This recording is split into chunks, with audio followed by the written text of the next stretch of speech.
One last application of our ellipses, we're going to look at trying to create the equation from given particular information about the ellipse. And the best way I've always found to do these types of problems, I like to actually draw and plot the given information and use counting to help me. You can play around with the formulas if that's something that's more your style, but I'll just explain it the way that I feel that is a little nicer for myself. So we're looking at us telling or being told that the endpoints of the major axis. So endpoints of the major axis of the ellipse are at -3, 5, and 7, 5. That is a fancy way to tell us that the vertices are located at -3, 5, and 7, 5. So I will plot those right away. So -3, 5. 1, 2, 3. I definitely would recommend using a bigger coordinate system than what we had previously, so that it's easier for you to see and count. So there's a vertice there. I'll label it with a V. And 7, 5. So we're going 7 and 5. Another vertice there. So right away, we know that our ellipse is shifted based on where the vertices are located. If it helps you, you can kind of say, well, there is a major axis. If you'd like to draw a horizontal line through this, just to kind of get your eyes to center on figuring out what the center is, that's fine. They're also telling us that one of the two foci, or just one of the two foci, is located at the point -2, 5. So let's see, I can draw that, might as well. So -2, 5 is over here. And I may label that with an F to remind myself what to look for. Now that didn't give us too much, but you can kind of guess from understanding, or your understanding of ellipses so far, that if you have the two vertices, if you cut the distance in half, you'd be able to figure out what the center is. So that could save us some time. Let's see if we can do that. As far as the vertices are concerned, I can count 1, 2, 3, 4, 5, 6, 7, 8, 9, 10. So the length of the major axis is 10. Half of 10 would be 5. So if I count backwards from either one of the vertices, 1, 2, 3, 4, 5, I believe I'm getting the center. I'll double check though. 1, 2, 3, 4, 5. As long as you're 5 outwards, 5 left and 5 right, we are in good shape. So that's giving us a big hint as to what is to come. So I have 5 units and 5 units. If you'd like, you could start building the equation as you go. So we have x minus h square plus y minus k square equals 1.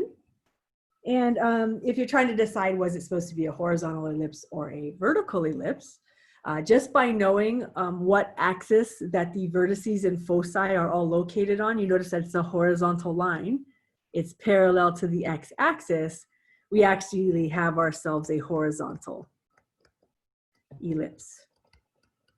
So what that means is the a square is going to be located under the x squared term, b squared under the y squared term, and a squared is the larger number. So I can fill this up as I go. I've already identified what my center is. I should probably find the numbers that are associated with the center.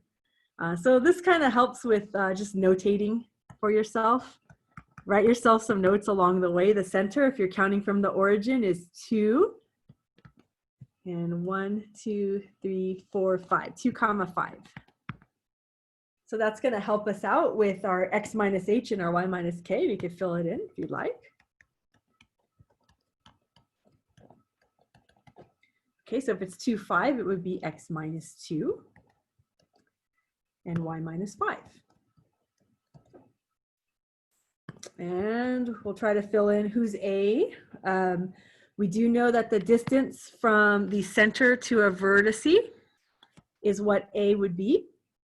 So right away, we do know that a is equal to 5 based on our counting, which also tells you that a squared is 25. So we can fill that in right away.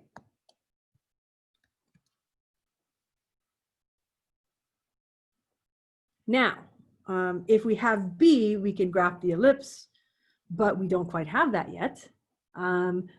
We are given the foci, or one of the foci.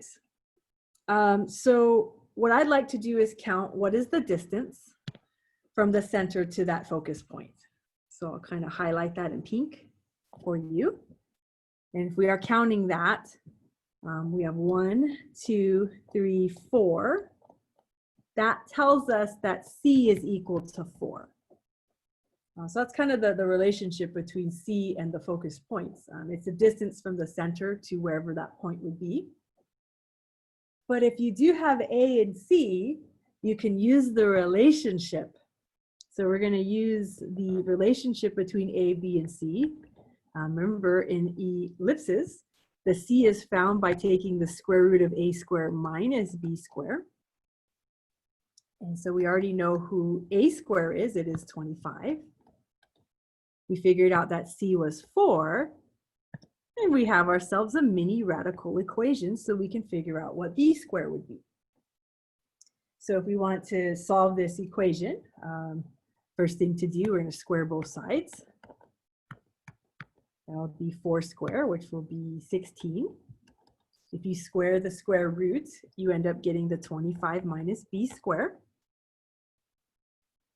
Now, if we subtract 25 from both sides, what do we have? 16 minus 25. I have to think about that a little more, but I think that's 9. Yeah, we're good. Feel free, no shame in using calculator. Just kind of keep that in mind. If we're subtracting 25 from both sides here, the left-hand side would actually be negative 9 equals negative B squared. But then you can divide both sides by negative 1 to get B squared equals 9. And that should make sense because we're talking about distances. That also gives you that B equals 3, by the way. So this part, B squared equals 9, you can fill that in right away for the equation. And we actually have the equation of the ellipse. We are all good to go.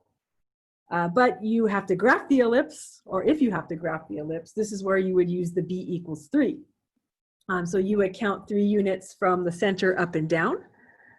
So 1, 2, 3. There's a covertice. And downward from the center, 1, 2, 3, we do have another covertice. That's going to allow us to complete that graph. So remember, you're using the vertices and the covertices to get yourself the graph of the actual ellipse. So just double check when you think you're done.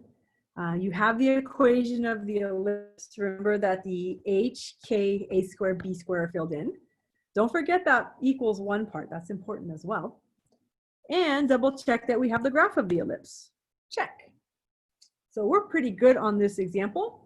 Remember, I feel the key would be to have a nice coordinate system by your hand or by nearby so that you can kind of plot the information that you know. That really helps you figure out kind of all the pieces of information to fill in for your equation. So I hope this helps. I'll see you in the next section.